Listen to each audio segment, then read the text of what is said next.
नमस्कार दोस्तों, कैसे हैं आप? आशा करता हूँ कि आप काफ़ी अच्छे होंगे। हमारे इस सरकारी कर्मचारी हब में आपका हार्दिक स्वागत है।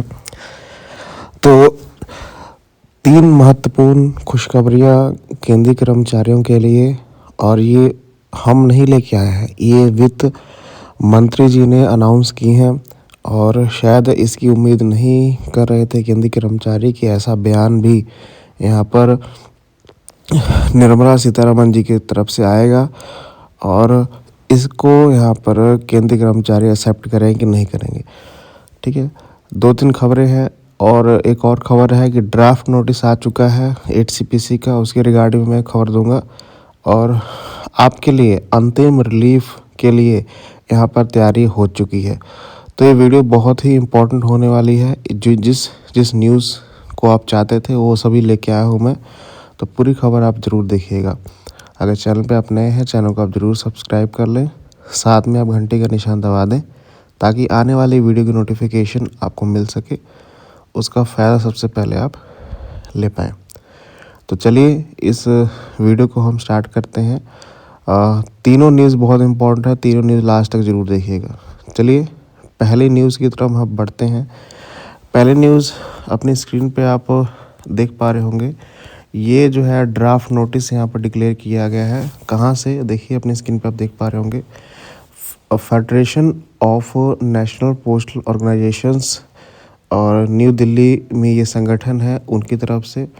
और सेक्रेटरी जो है जेसीएम स्टाफ के, क्योंकि अब सभी जानते हैं जेसीएम स्टाफ कौन है। यही तो चीज़ें हैं जो करवाएंगे।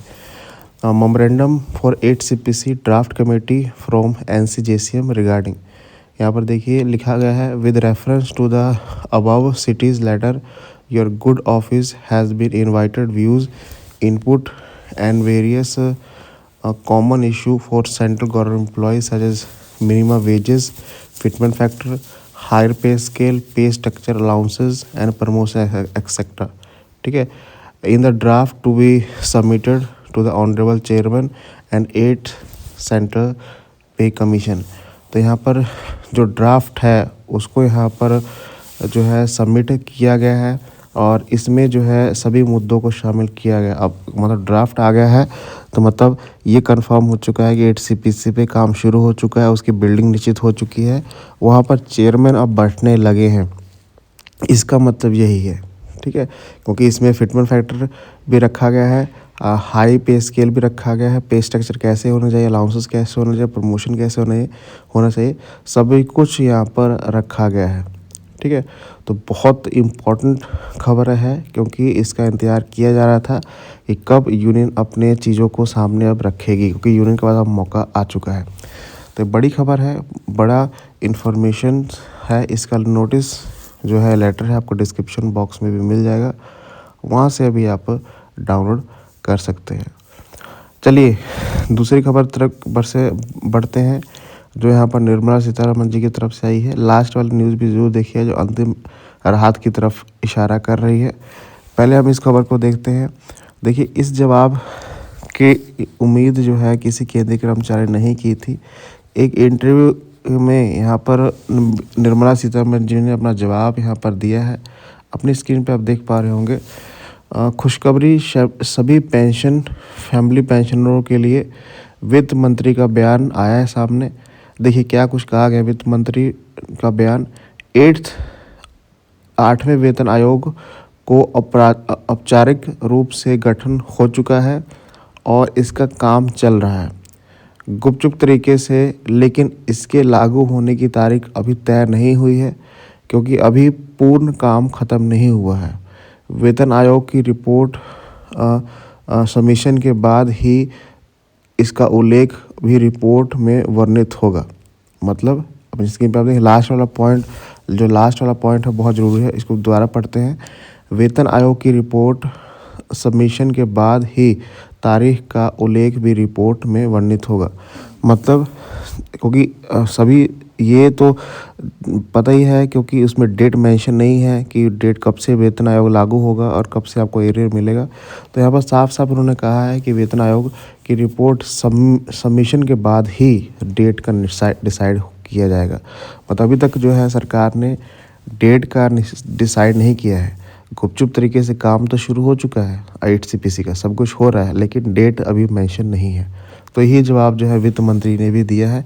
हाँ, इस बात की खुशी है, इन्होंने ये कहा कि 8 CPC पर जो है आपका गुपचुप तरीके से काम अब चल रहा है, मतलब इंटरनली काम चल रहा है।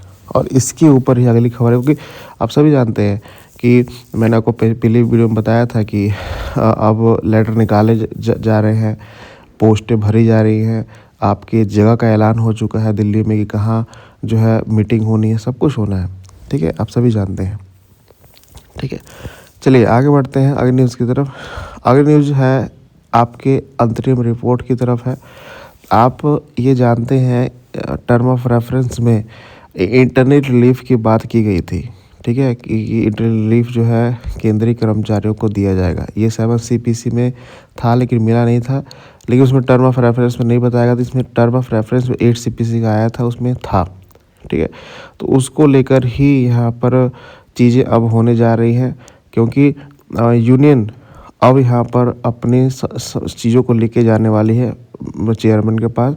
और यहाँ पर ये बताया जा रहा है इसमें 12% की बात की जा रही है, मतलब जब 12% आपकी सैलरी वेतन आयोग से पहले यहाँ पर रिवाइज होगी।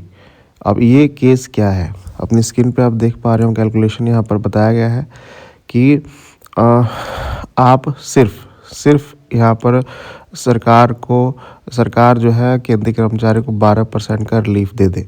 मतलब क्या, जो आपका DA 50% से ऊपर हुआ है उसको मर्ज कर दे। इससे क्या होगा कि आपकी सैलरी जो है कुछ जो है सैलरी बढ़ जाएगी 12 से 15%। उसके बाद मतलब जितना, जैसे आपका DA अभी 60% चल रहा है, 50% DA को मर्ज कर दे, 12 से 15% सैलरी बढ़ जाएगी। उसके बाद वो चीज़ें जो है कंटिन्यू चलती जाएंगी, और जो वेतन अब आयोग आएगा उसके बाद आप जितना भी फिटमेंट फैक्टर देते हैं आप हम उसको मंजूर करेंगे। ऐसा यहाँ पर यूनियन के मेंबर्स का कहना है, और यही मुद्दा लेकर यहाँ पर जो है जो बिल्डिंग निश्चित हुई है चेयरमैन के पास यहाँ पर जाने वाले हैं। मतलब ये तय है कि जो सरकार ने मना किया है, क्योंकि पहले तो सरकार ने 8 CPC के लिए भी मना किया था लेकिन बाद में मानी थी, इसलिए जो इंटरनल लीव की बात टर्म ऑफ रेफरेंस में की गई है उसको लेकर मेंबर्स यहाँ पर जाने वाले हैं।